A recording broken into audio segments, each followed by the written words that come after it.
Hi friends, आज का अपना टॉपिक है वो है यूस्टिशियन ट्यूब। सीधा अपने नाम से स्टार्ट करेंगे कि यूस्टिशियन ट्यूब का दूसरा नाम ये देखो फेरिंगो टिम्पैनिक ट्यूब मैंने लिखा है। उसको फेरिंगो टिम्पैनिक ट्यूब क्यों कहते हैं?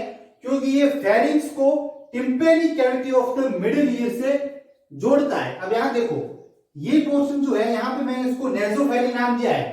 अब ये नेजोफेरिंग को टिम्पैनिक कैविटी, ये tympanic cavity of the middle ear दोनों से जोड़ता है। That's why we call pharyngotympanic tube.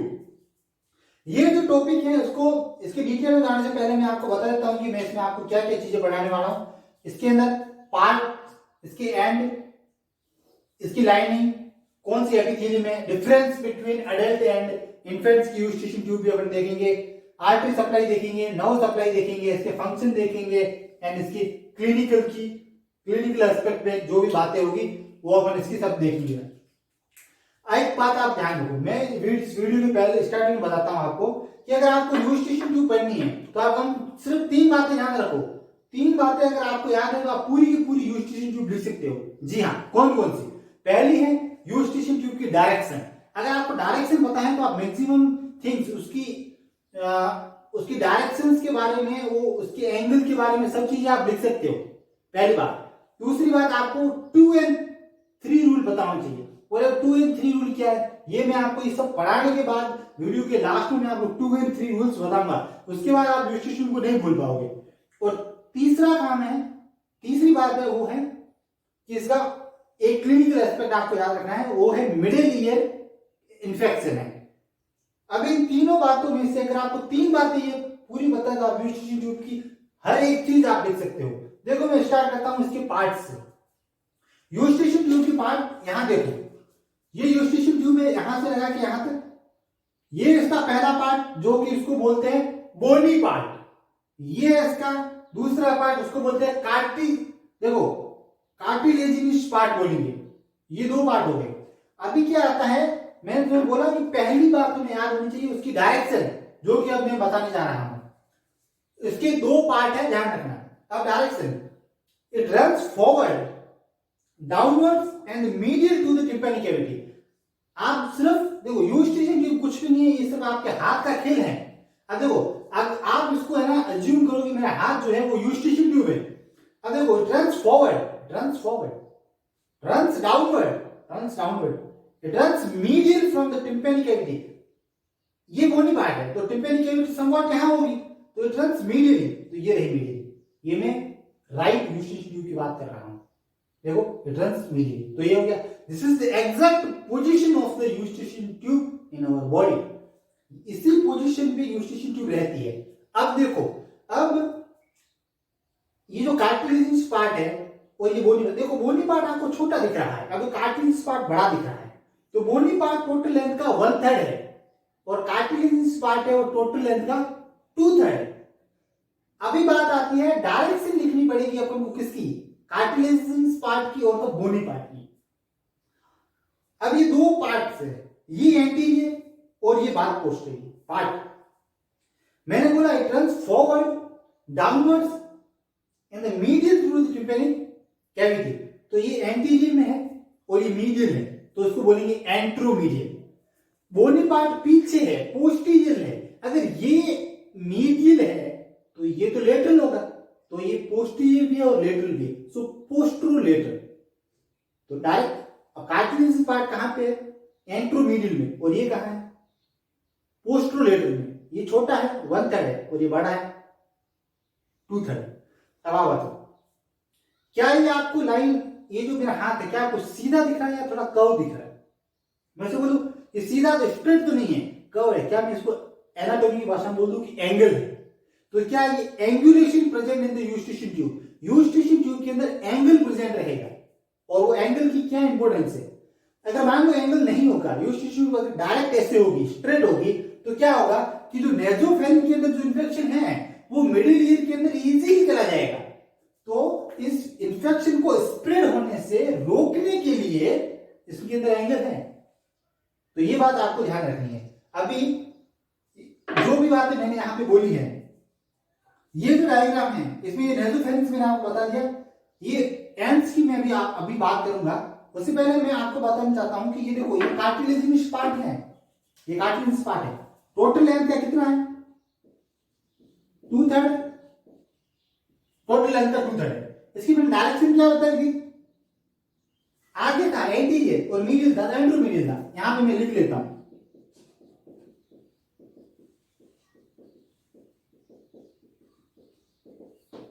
एंट्रोमीडियल। अब आओ बोनी पार्ट पे। बोनी पार्ट टोटल लेंथ का कितना था? क्या मैं बोल दूं कि टोटल लेंथ का सिर्फ और सिर्फ 1/3 था? और देखो ये छोटा पार्ट था और इसकी क्या थी डायरेक्शन, क्या थी? पीछे था, पोस्टीरियर और लेटरल। सो पोस्ट्रो लेटरल, ये बात है आपको याद रखनी है इसमें। और बहुत ही इजी है, अगर आप मानते हो कि यूस्टिशियन ट्यूब है, आप जस्ट एज्यूम करो कि अपना हैंड है वो यूस्टिशियन ट्यूब है। ये हो चुका है। अब ये बोनी पार्ट हो गया, कार्टिलेजिनस पार्ट। अगर मैं इसकी एंड की बात करूं, 2 एंड है, 2 इसके पार्ट है और 2 ही इसके एंड है। मैं लास्ट में 2 एंड 3 रूल बताऊंगा, वो आपको समझना है। एंड किसके कितने? 2 है। एक ये आप जिसको मैंने टी बोला है, उसको बोलते हैं टिम्पेनिक एंड है, और इधर आ रहा है इसको बोलेंगे फेरिंजियल एंड। तो फेरिंजियल एंड जो है वो कि अब देखो यूस्टिशियन ट्यूब आप देखो, क्या मैं बोलते हैं कि फेरिंजियल एंड है वो बहुत बड़ा है। यूस्टिशियन ट्यूब का सबसे वाइडेस्ट पार्ट है वो है फेरिंजियल एंड, और टिम्पेनिक एंड जो है वो बिल्कुल छोटा है। ये बोनी है तो उसको बोनी एंड भी बोलते हैं। टिम्पेनिक एंड है वो बिल्कुल छोटा है, ये बहुत बड़ा है। और इसको देखो क्या इसकी स्ट्रक्चर है, क्या ये ऐसा कुछ वर्टिकल जैसा दिख रहा है? तो ये स्लिट लाइक स्ट्रक्चर है, इसकी ओपनिंग स्लिट लाइक है और वाइडेस्ट पार्ट है। और एक बात, ये बोनी ये कार्टिलेज, इनमें इसकी जंक्शन को क्या बोलेंगे?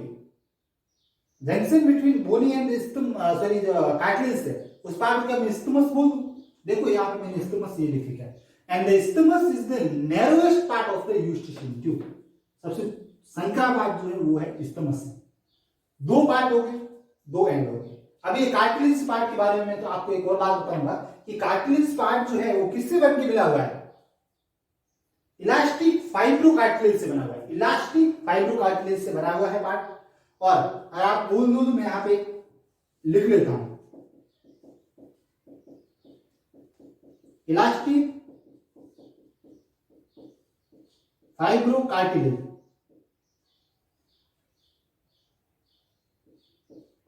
इलास्टिक फाइब्रो कार्टिलेज तो ये क्या होता है कि कुछ इस डायरेक्शन के अंदर मतलब फोल्ड होता है कि जो इलास्टिक फाइब्रो कार्टिलेज है वो इसकी पूरी मीडियल वॉल बनाएगा, रूफ भी बनाएगा, और उसकी लेटरल है वो थोड़ी बहुत बनाएगी। मैंने आपको बोला था कि आपको यूस्टिशियन ट्यूब की ये है पोजीशन, अब आप उसके थोड़ी अंगुलियों को थोड़ा बाहर लेके आ जाओ। तो ये तो इसकी मीडियल वॉल होगी, बना दी इसने। ये इसकी लेटरल वॉल है और ये इसकी रूफ भी बना दी। जो बचा हुआ जो लेटरल पार्ट है वो कौन बनाएगा? आप बताओ वो कौन बनाएगा? फाइब्रस मेम्ब्रेन बनाएगी। ये जो लेटरल पार्ट है यहाँ का ये बनाएगी फाइब्रस मेम्ब्रेन।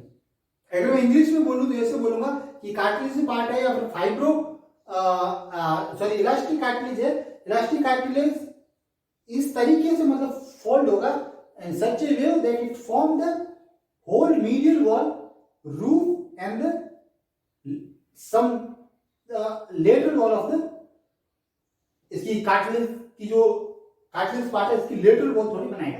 और बची हुई कौन बनाएगा? वो बनाएगा आपको फाइब्रस मेम्ब्रेन बनाएगा। तो ये कार्टिलेज पार्ट का हो गया, बोनी पार्ट का हो गया। मैंने एंड बता दी। मैं अभी आपको लाइनिंग बता रहा हूं कि कौन सी एपिथेलियम इसके अंदर है। इसके अंदर pseudo stratified ciliated columnar epithelium है। सीलिएटेड है, सीलिएटेड एपिथेलियम है। तो इसका क्या फंक्शन है? यहां पे जो मिडिल ईयर के अंदर कोई भी उसका सीक्रेशन है उसको ड्रेन करना होगा, तो यहां से आके ये ड्रेन होता है नेसोफेरिंक्स के अंदर। सीलिया जो है वो नेसोफेरिंक्स की डायरेक्शन के अंदर बीट करते हैं। आई मीन कि cilia beat in the direction of the nasopharynx, so secretion from the middle ear can easily reach to nasopharynx. तो जो भी यहां पे सीक्रेशन होगा वो यहां से करके इस ट्यूब से होता हुआ और इसमें किसमें नेसोफेरिंक्स के अंदर आ जाएगा। Pseudo stratified ciliated columnar epithelium है। ये बात हो गई। अभी क्या होता है कि अपन को डिफरेंस देखने पड़ेंगे, difference between adult and infants की यूस्टेशन ट्यूब के बीच में क्या क्या डिफरेंस है। तो आओ मैं आपको डिफरेंस बताता हूँ, उसके लिए मेरा ये रफ करता हूँ। और यहाँ पे मैंने एंड बता दी, कैटलिस्ट पार्ट, बोनी पार्ट सब कुछ बता दिया है आपको, तो मैं इसको थोड़ा रफ कर लेता हूँ। अब आपको बात बताओ, मैंने अभी तक ये सुपीरियर कंस्ट्रक्चर ऑफ द फेरिंग्स की मसल्स हैं, यहाँ पे ये सब कुछ हो चुका है, तो मैं इसको भी थोड़ा रफ कर लेता हूँ। आप सबसे पहले मुझे एक बताओ, मैंने आपको ये बताया, मैंने अभी तक नहीं बताया है कि जो यूस्टेशन ट्यूब है उसकी एडल्ट के अंदर लेंथ है 36 mm एंड एडल्ट के अंदर ये क्लोज रहेगी। अडल्ट के अंदर आप कहो तो ये क्लोज रहेगी। अभी अपन को डिफरेंस देखने हैं अडल्ट और इन्फेंट्स की यूस्टेशन ट्यूब के बीच में। Before going on that topic अपन को पहले ये मैकेनिज्म समझनी है। तो ये मैकेनिज्म क्या है, एक्चुअल में क्या है, जब आप अपनी बुक पढ़ोगे तो उसमें ऐसे लिख रखा है कि opening and the closing of the eustachian tube by active and passive process. वो एक्टिव प्रोसेस क्या है, देखो आप ये बात समझो कि जब भी मसल्स के अंदर जब भी कंट्रैक्शंस होगा तो यह एक एक्टिव प्रोसेस है। अब यहां पे देखो, और एक क्वेश्चन एमसीक्यू के अंदर यह भी पूछा जा सकता है कि कौन कौन सी मसल्स हैं जो कि ऑडिटरी ट्यूब्स के रिलेटेड में, मतलब उससे अटैच हो रखी है। देखो पहली मसल्स का नाम है टेंसर वैली पैलेटाइन, ये पहली मसल्स। दूसरी मसल्स ये रही लेवेटर वैली पैलेटाइन 2 नंबर, और थर्ड पे है सेल्पिंगोफेरेंजिस मसल्स। सेल्पिंगोफेरेंजियल मसल्स जो है वो में किसमें आएगी, मसल्स ऑफ द फेरिंग्स में आएगी। एक मसल्स पहले पढ़ा चुका हूं, कहां पे, स्टेरॉइड प्रोसेस, इसीलिए तो पहले शुरू किया था। वहां पे क्या था, स्टेरॉइड से फेरिंग्स में स्टेनोफेरिंजिस मसल थे, और यहाँ पे ये सेल्पिंगोफेरेंजिस मसल्स है। तो यहाँ मसल्स ऑफ फेरिंग्स भी आ रही है। अभी यहाँ पे थी, जस्ट मैंने अभी रिमूव किया, इसको यहाँ से हटाया है। सुपीरियर कंस्ट्रक्चर ऑफ द फेरिंग्स, वो भी एक मसल्स है। तो ऐसे करके जब अपन फेरिंग्स पे पढ़ेंगे, तो जब फेरिंग्स पे मूव करेंगे तो उससे पहले कुछ मसल्स वगैरह अपने यहाँ पे कवर कर रहे हैं। अब देखो ये टेंसर वैली पैलेटाइन मसल्स अभी यूं पड़ी है, नॉर्मल कंडीशन के अंदर है, और ये जो आपको दिख रहा है ये है यूस्टेशन ट्यूब की ओपनिंग। अभी ये क्लोज पोजीशन में है, तो ये बिल्कुल ऐसा है, ठीक है। और ये है ओस्मान पैड ऑफ फैट, और ये है इलास्टिन। अब एक बात सुनो, जब टेंसर वैली पैलेटाइन मसल्स के अंदर जब कंट्रैक्शन होगा, and that is the active process, जब कंट्रैक्शन होगा तब क्या ये मसल्स कुछ ऊपर इस तरीके से कुछ ऐसे कुछ मूव कर देगी। तो याद रखो ये ऐसे मूव कर रही है, और जैसे इसने ऊपर की तरफ मूव किया है, ठीक है, क्या यूस्टेशन ट्यूब क्या खुल रही है, देखो ये यूस्टेशन ट्यूब ओपन कंडीशन के अंदर है, और यहाँ पे ये ओपनिंग जो है ये क्लोज है अभी, ठीक है। अब आप बताओ ये tensor valley palatine muscles, levator valley palatine muscles, ये जो मसल्स हैं ये क्या करते हैं, ये यूस्टेशन ट्यूब को ओपन करने में हेल्प करते हैं, ठीक है। तो ये फैक्टर है जो कि ओपन करेंगे। अब देखो यहां में ओस्मान पैड ऑफ फैट थी, ओस्मान पैड ऑफ फैट जो है वो क्या करेगी, Ostmann pad of fat is the responsible for the closing of the eustachian tube. ये यूस्टेशन ट्यूब को बंद करके रखेगी। और मेरे को बताओ इलास्टिन का क्या काम है, इलास्टिन भी यूस्टेशन ट्यूब को बंद करके रखेगी। तो आपको 3 बातें याद रखनी है, मसल्स जो है वो जिसके जब कंट्रैक्ट होगी मसल्स तो यूस्टेशन ट्यूब खुल जाएगी, और ओस्मान पैड ऑफ फैट क्या कर रहा है, ये जो है बंद करके बैठा है, इलास्टिन भी बंद करके बैठा है। अब आप ध्यान रखो, अब मैं आपको बता रहा हूं कि difference between adult and infants, अब आप खुद मेरे को बता दोगे, ठीक है। मैं यहां से इसको रफ कर रहा हूं, यहां पे मैं एक हेडिंग बना रहा हूं, आपको थोड़ी अच्छी दिख जाए इसलिए यहां से ये भी थोड़ा मैं कर रहा हूं। अब देखो ये अडल्ट की यहां लिखूंगा, यहां पे इन्फेंट्स की।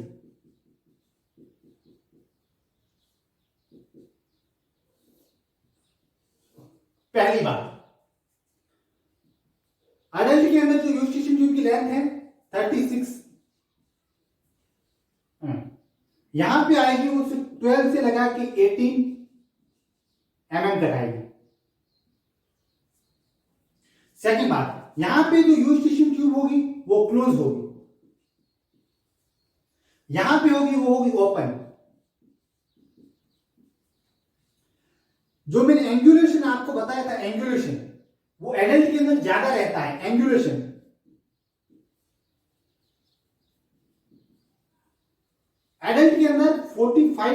के आसपास बनता है, और वो भी हॉरिजॉन्टल प्लेन से। एंगल जो बात कर रहे हैं वो हॉरिजॉन्टल प्लेन से है। यहां पे बनेगा, वो बनेगा 10 डिग्री का। अब आप मुझे ये बात बताओ एक, कि अगर एडल्ट के अंदर यूस्टेशियन ट्यूब क्लोज है तो Ostmann pad of fat, 4th number पे मैं ले रहा हूं, जगह थोड़ी कम है इसलिए मैं शॉर्ट में लिख रहा हूं, ऑस्मान पैड ऑफ फैट। क्या काम था इसका? बंद करना। और अडल्ट के अंदर जो यूस्टेशियन ट्यूब क्लोज है, इसका मतलब ऑस्मान पैड ऑफ फैट वहां है और वो क्या कर रहा है? यूस्टेशियन ट्यूब को क्लोज कर रहा है। ठीक है, तो यूस्टेशियन ट्यूब के अंदर ऑस्मान पैड ऑफ फैट रहेगी, जिसको मैं पॉजिटिव साइन से शो कर रहा हूं। और इन्फेंट्स के अंदर, इन्फेंट जो यूस्टेशियन ट्यूब तो ओपन है, इसका मतलब वहां पे ऑस्मान पैड ऑफ फैट नहीं है। ऑस्मान पैड ऑफ फैट वहां होती तो तू उसको बंद कर देती, तो यहां पे नहीं है ये बात। अब एक और बात, इलास्टिन की बात करूं, इलास्टिन की आप मुझे बताओ, क्या इलास्टिन का काम भी वही था जो ऑस्मान पैड ऑफ फैट का था? वो भी क्या कर रहा था? वो भी, ये भी क्लोज कर रहा था और ये भी क्लोज कर रहा था। तो यहां पे ये क्या रहेगा? ये मोर रहेगा, यहां पे थोड़ा ज्यादा रहेगा और यहां पे लेस होगा, राइट। तो इसमें क्या है कि ये जितने भी डिफरेंस हैं, ये डिफरेंस आपको याद रखने हैं, उसमें कुछ भी नहीं है। आप याद रखो कि ऑस्मान पैड ऑफ फैट का क्या काम है और इसका क्या काम है, तो आप बता सकते हो कि इन्फेंट्स के अंदर ये कुछ भी नहीं है। और अगर आपको डायग्राम के थ्रू में अगर आपको समझाऊं तो आप ये समझो कि ये मिडिल ईयर है, ये मिडिल ईयर है और ये यूस्टेशियन ट्यूब है, ये यूस्टेशियन ट्यूब है। तो देखो ये तो मिडिल ईयर हो गया, ये यूस्टेशियन देखो कितनी लंबी हो रही है। और अगर यही का डायग्राम अगर मैं इन्फेंट्स का बनाऊं तो उनका ये मिडिल ईयर और उनकी Eustachian tube it will be like this. ये इन्फेंट्स की और ये है अडल्ट की। तो ध्यान रखो, देखो शॉर्ट है, वाइड है, यहां पे क्या है? बहुत ज्यादा लॉन्ग है, इसमें एंगल भी बहुत ज्यादा बना है, यहां पे एंगल भी बहुत कम है। ये बिल्कुल शॉर्ट है और वाइड है और ओपन है। एंड यही रीजन है कि बच्चों के अंदर जो इन्फेंट से छोटे छोटे बच्चे हैं उनके अंदर मिडिल ईयर इन्फेक्शन बहुत जल्दी हो जाता है। क्यों होता है? कोई भी इन्फेक्शन जो नेसोफेरिंक्स का है वो इजीली टिम्पैनिक कैविटी जो यहाँ पे थी, जो अपना डायग्राम था, वो यहां से यहां तक पहुंच सकता है बच्चों के अंदर। क्यों पहुंच सकता है? क्यों? क्योंकि उनकी यूस्टेशियन ट्यूब क्या है? ओपन है। इसलिए मिडिल ईयर इन्फेक्शन जो भी होता है वो बच्चों के अंदर वो बहुत ही कॉमन होता है। और एडल्ट में इतना नहीं होता है। क्यों नहीं होता है? क्योंकि वहां वो पहले भी क्लोज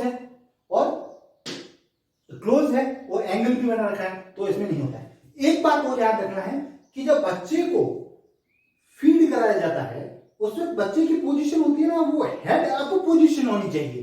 अगर मान लो बच्चे को ऐसे सीधा सुना के अगर उसको फीड कराया जा रहा है, ठीक है, तो उसमें क्या होगा कि जो मिल्क है वो नेसोफेरिंक्स से टिम्पैनिक कैविटी में चला जाएगा अगर सुपाइन पोजीशन में। इसलिए ऐसा होता है कि बच्चे की एक साइड है उसके हेड अप पोजीशन करके उसको फीड कराते हैं, जिससे क्या होगा, मिल्क अगर यहाँ पे हेड है और यहाँ पे बॉडी का दूसरा पर्सन, तो यहाँ से देखिए मिल्क डायरेक्ट कहाँ आ जाएगा?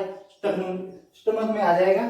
तो क्या होगा कि वो उधर एंटर नहीं कर पाएगा। ठीक है, तो ये हेड अप पोजीशन जो बच्चों में फीड कराते टाइम बहुत ही ज्यादा इंपॉर्टेंट है। तो ये बातें हो गई, इसमें ये इन्फेंट हो गया। अगर आपके क्वेश्चन आता है डिफरेंस का तो आप रख के ऐसा एक डायग्राम बना सकते हो, तो ये हो जाता है। ठीक है, मैं उसको रफ कर रहा हूं। अब डिफरेंस हो गया। अब अपन को बात करनी है आर्टीरियल सप्लाई पे। ये हो जाने के बाद मैं बात करता हूं किसकी? आर्टीरियल सप्लाई की। आर्टीरियल सप्लाई के लिए देखो मुझे लिखने की जरूरत नहीं है, यहां पर पड़ी है। ये है आर्टीरियल सप्लाई, पूरी ये है आर्टीरियल सप्लाई आपकी।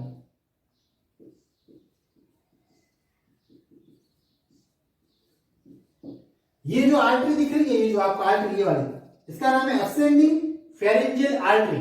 Ascending pharyngeal artery is a branch of external carotid artery. External carotid artery 8 branches देती हैं, वो निमोनिक्स भी है।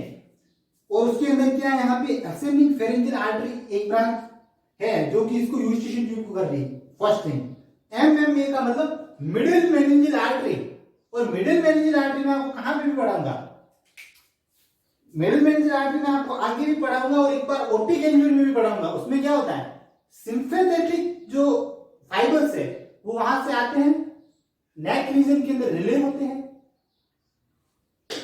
मिडिल मेनिंजियल आर्टरी को चारों तरफ घूमते हुए ओप्टिक गैंग्लियन के अंदर रिले नहीं करेंगे। एंड जस्ट टेलिंग, मैं वहां पे आपको बहुत अच्छा बता दूंगा, नहीं करेंगे और जाके किसको सप्लाई कर देंगे, वो कर देंगे पैरोटिड ग्लैंड को जाके सप्लाई कर देंगे। और थर्ड बात है artery to the pterygoid canal, artery to the pterygoid canal. तो आप मुझे बताओ कि आप आर्टरी कितनी है, 1 2 और 3 है, तो 3 आर्टरी ने सप्लाई किया है, ये बात ध्यान रखना। अब आप मेरे पे आओगे वीनस ड्रेनेज पे आओ।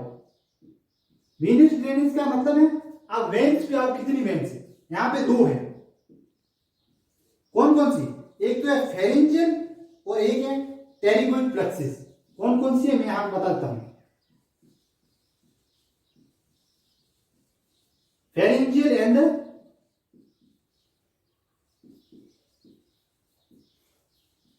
टेरिकोइड प्लेक्सिस। तो ये कितने हैं, ये 2 है। अब आओ मैं तो आपको नर्व सप्लाई के बारे में बात करता हूं, नर्व सप्लाई।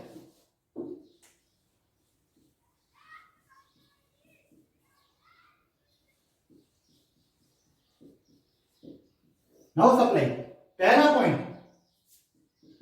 टिम्पैनिक प्लेक्सिस से,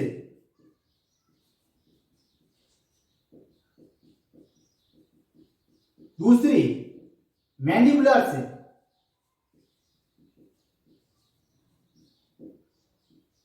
एंड तीसरी टेरिकोपैलेंटाइन गैंग्लियन से।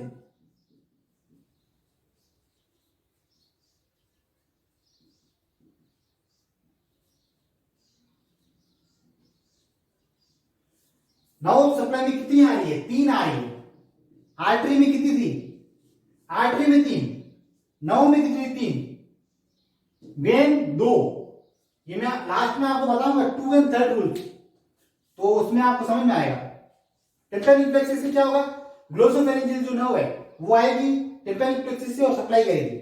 मैंडिबुलर नर्व है, मैंडिबुलर नर्व किसकी ब्रांच है, ट्राइजेमिनल नर्व की, और यहाँ मैंडिबुलर नर्व से भी एक नर्व आएगी जिसका नाम क्या है, नर्व स्पाइनोसम, वो क्या करेगी जाके सप्लाई करेगी। तो मैंडिबुलर नर्व आ गई, और एक है टेरिकोपैलेंटाइन गैंग्लियन है, ये 3 करेगी, ये इसकी नर्व सप्लाई खत्म होगी। अब आप मुझे एक बात बताओ, इसकी लिम्फेटिक्स के बारे में क्या आप क्या बोलते हो। देखो ये फेरिंक्स, ये फेरिंक्स में नेसोफेरिंक्स है, तो फेरिंक्स की लिम्फेटिक्स कहां जाएगी,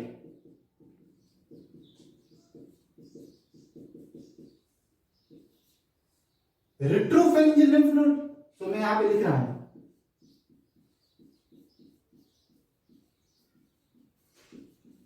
रेट्रोफेरिंजियल लिम्फ नोड, फेरिंक्स में आएगा, वहां पर भी अपन कुछ ऐसा ही पढ़ने वाले हैं। तो ये होगी इसकी लिम्फेटिक। अब बात करते हैं इसके फंक्शन पे कि इसकी क्या क्या फंक्शंस है। अब एक पहली एक बात आप सुनो, इसकी फंक्शन के अंदर क्या होता है कि ये जो टिम्पैनिक मेम्ब्रेन है उसके दोनों साइड, आइदर साइड, ये जो है तो एयर का जो इक्विलिब्रियम है उसको, प्रेशर जो है उसको मेंटेन करके रखता है। अभी एक बात ये देखो, ये आपका एक्सटर्नल ईयर की मैं बात कर रहा हूं, यहां पे मैं आ जाता हूं आपकी मिडिल ईयर पे, और यहां से मैं आता हूं यूस्टेशियन ट्यूब के, यहां पे मैं इसको रफ कर लेता हूं। याद रखना आर्टरी 3 थी, वेन 2 थी, नर्व 3 थी। तो ये आपका है, और यहां पे ये है टिम्पैनिक मेम्ब्रेन, ये है आपकी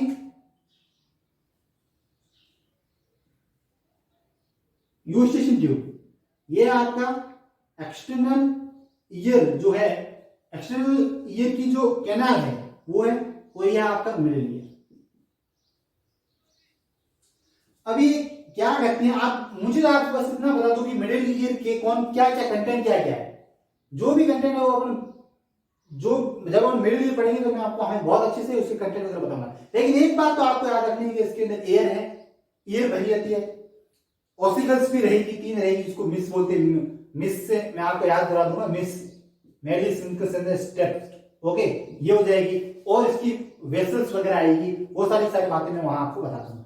तो यहाँ पे एयर है और यहाँ पे भी एयर है, तो इन दोनों का जो प्रेशर है, इन दोनों का जो एयर का जो प्रेशर है either side of the tympanic membrane के, उसको कौन मेंटेन करके बैठा है, उसको यूस्टिशियन बोलते हैं। कैसे करके बैठा है, देखो आप जब फ्लाइट के अंदर जाते हो, क्या होता है जब आप फ्लाइट के अंदर आप चले जाते हो, हाई एल्टीट्यूड पे जाते हो, बहुत ही ऊपर चले जाते हो, तब क्या होता है, जितने आप नीचे थे, आप नीचे थे तो मान लो इसका 25 mmHg मान लो प्रेशर था, मान लो, और एटमॉस्फेयर में अगर आप जाना चाहो तो मान लो इसका 1 एटमॉस्फेरिक प्रेशर, और यहां का भी 1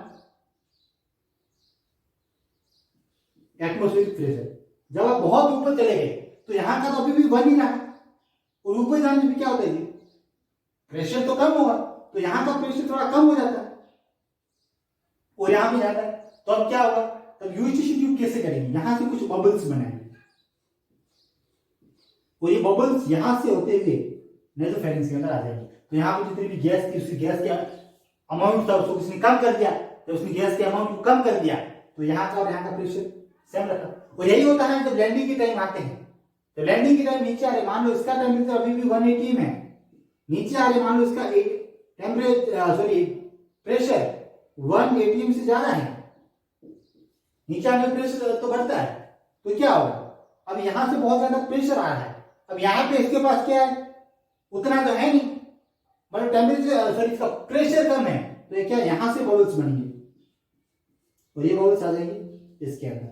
तो इस तरीके से ये मेंटेन करके रखती है। आपने अगर फ्लाइट का अगर आपको एक्सपीरियंस है तो आपने ये बातें नोट की होगी, फ्लाइट में ऐसा ही होता है आपके साथ। तो ये इसका पहला फंक्शन हो गया।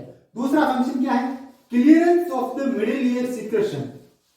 Clearance of the middle year secretion, वो मैंने अभी यहां से आपको बताया था कि सीलिया उसकी डायरेक्शन में, नेसोफेरिंक्स की डायरेक्शन में मूव करेंगे, और कोई भी ड्रेनेज होगा मिडिल ईयर से, okay, clearance of the middle year secretion by the active and the passive opening and the closing of the Eustachian, दो हो गया।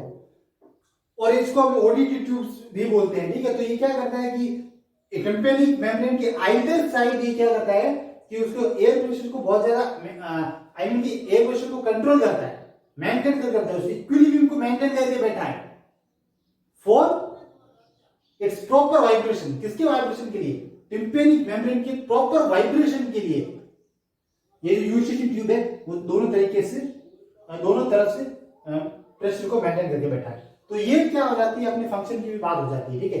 अब अपन एक बात और करते हैं, वो है अब इसकी क्लिनिकल कंडीशन के ऊपर इसकी बात करेंगे, ठीक है। उसके बाद मैं आपको जस्ट 2 and 3 का रूल मैं आपको बता दूंगा, ठीक है। अब इसमें क्या होगा, क्लिनिकल के अंदर अगर आप जाओगे तो आपको एक बात समझ में आनी चाहिए, वो मैं आपको पहले बता चुका हूं, ठीक है।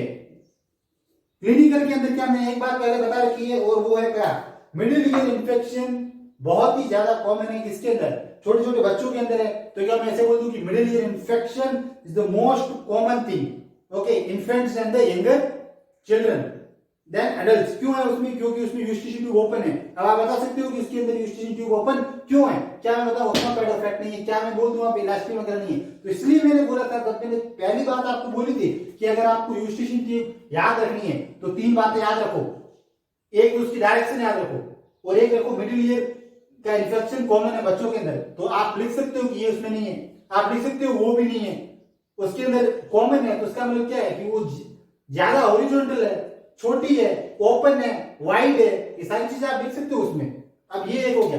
दूसरी बात मैं क्लिनिकल एस्पेक्ट में आपको बता रहा हूं, ट्यूबल ब्लॉकेज। क्या होगा,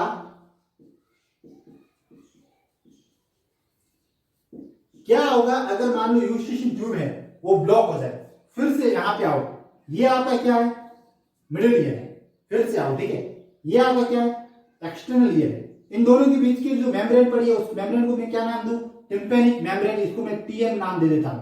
और यहां पे आपकी क्या पड़ी है, यहां पे आपकी ओडीटी ट्यूब पड़ी है,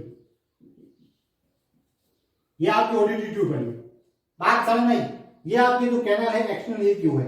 एक बात आप मुझे ये बताओ कि अगर मान लो यूस्टिशियन ट्यूब ब्लॉक हो गई किसी कारण से, यूस्टिशियन ब्लॉक हो गई, क्या होगी, मैंने आपको पहले इसकी कंटेंट बता रखी है, कंटेंट के अंदर क्या एयर है, और कौन कौन से है, ए का क्या कंपोजिशन है, तो क्या मैं बोल दूं यहाँ पे ऑक्सीजन है, CO2 है और नाइट्रोजन है।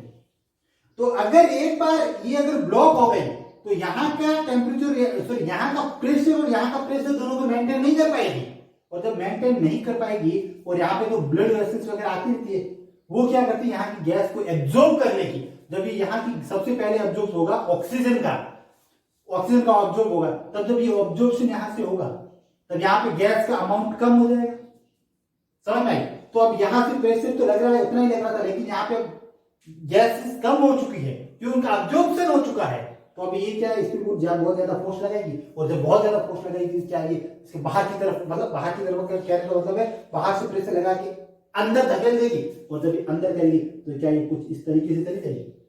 और जब ट्यूबल ब्लॉकेज होगा तो उसके अंदर क्या रिट्रैक्शन हो जाएगा, retraction of the tympanic membrane हो जाएगा, और उसके बाद क्या हो जाएगा, हेमरेज वगैरह होने के चांसेस इसमें रहते हैं। ये है एक्यूट कंडीशन के अंदर। मान लो ये बहुत टाइम से हो रहा है, ये एक्यूट नहीं है, ठीक है, लॉन्ग पीरियड से हो रहा है, तो क्या होगा, रिट्रैक्शन होगा, अगेन रिट्रैक्शन होगा, और जो इसके अंदर इसकी है ऑसिकल्स है, मेलियस इंफ्रास्ट्रक्चर है, जो इनके जॉइंट है उसके अंदर एरोशन आ जाएगा। तो ये आपका था ट्यूबल ब्लॉकेज। ध्यान रखो मिडिल ईयर के कंटेंट में एयर ऑसिकल्स है, ये सारे से कंटेंट में आएंगे। तो एक बार ब्लॉकेज हो गई, अगर ब्लॉक हो गई तो यहाँ पे टेम्परेचर, यहाँ पे भले कितनी, मान लो यहाँ का प्रेशर सेम है, लेकिन यहाँ का गैस तो एब्जॉर्ब हो रही है, तो विद रिस्पेक्ट टू दिस यहाँ का क्या हो रहा है, कम हो रहा है, प्रेशर यहाँ कम हो रहा है, इसलिए ये यहाँ से इसके ऊपर फोर्स पड़ता है तो ये रिट्रैक्शन हो जाएगी, और उसके बाद हेमरेज वगैरह के चांसेस रहते हैं। तो ये हो गया क्लिनिकल एस्पेक्ट में, पहला मिडिल ईयर इन्फेक्शन, दूसरा हो गया ट्यूबल ब्लॉकेज, ये हो गया आपको पढ़े इसके अंदर, ठीक है, क्लिनिकल एस्पेक्ट। अब आओ, मैंने आपको पहले एक बात बताई थी, अभी वो मैं बात बता के अपनी बात पूरी करता हूं। 2 and 3 रूल बताया था, अब आओ 2 and 3 रूल क्या है, एक बात सुनो, दो पार्ट कितने हैं इसके, 2 एंड कितने हैं,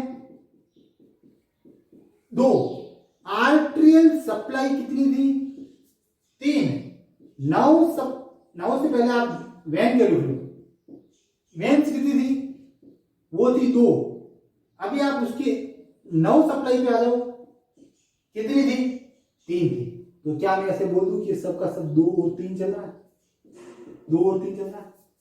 तो अगर ये 2 और 3 है तो क्या मैं बोल दूं 2 and 3 rule apply in the eustachian tube. इसलिए मैंने पहले एक आपको बात की थी, वीडियो स्टार्ट करने से पहले बोला था कि सिर्फ 3 बातें, एक डायरेक्शन का, अगर डायरेक्शन है तो ये सारा का सारा वो सारा गेम आप लिख लोगे, ठीक है। दूसरी बात है मिडिल ईयर इन्फेक्शन, क्यों बोला, अगर आपको पता है कि मिडिल ईयर इन्फेक्शन बच्चों के अंदर कॉमन है, इसका मतलब आप ये सारी चीजें लिख सकते हो, उनके डिफरेंस अपने आप लिख सकते हो।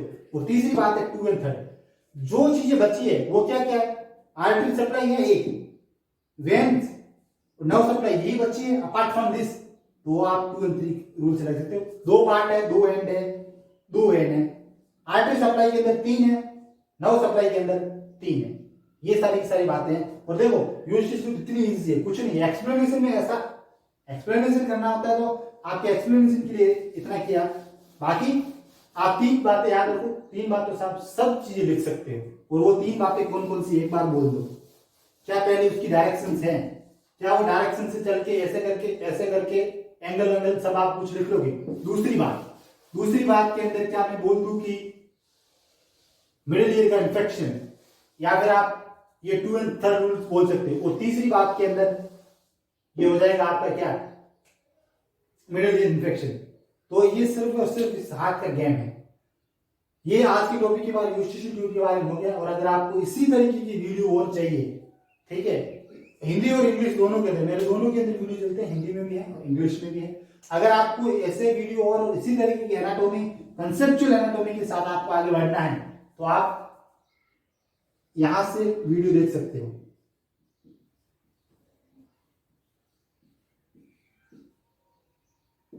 ये जो चैनल है इसका नाम है लास्ट मिनट एमबीबीएस, वहां पे सारे के सारे आपको वीडियो मिल जाएंगे। अभी अपन आगे बहुत अच्छी स्ट्रक्चर पढ़ने वाले हैं, टंग पढ़ेंगे, नोज पढ़ेंगे, फेरिंग्स पढ़ेंगे, लैरिंग्स पढ़ेंगे, ऑल दिस स्ट्रक्चर जितने भी टॉपिक है सारे सारे कंसेप्चुअल टॉपिक हैं, और वहां पे हिंदी में भी आपको पढ़ाया जाएगा, इंग्लिश में भी पढ़ाया जाएगा। तो ये यूट्यूब चैनल है, तो आप ज्यादा वीडियोस देखने के लिए आप इस यूट्यूब चैनल पे देख सकते हो, लास्ट मिनट MBBS में। And it's all about Eustachian tube, जिसको हम फेरिंगो-टिम्पेनिक ट्यूब्स और ऑडिटी ट्यूब भी बोलते हैं, क्योंकि वो ऑडिटी ट्यूब इसलिए था क्योंकि वो सुनने में प्रॉपर हेल्प कर रहा था टिम्पेनिक के मेम्ब्रेन के वाइब्रेशन में भी। So it's all about Eustachian tube. Thank you.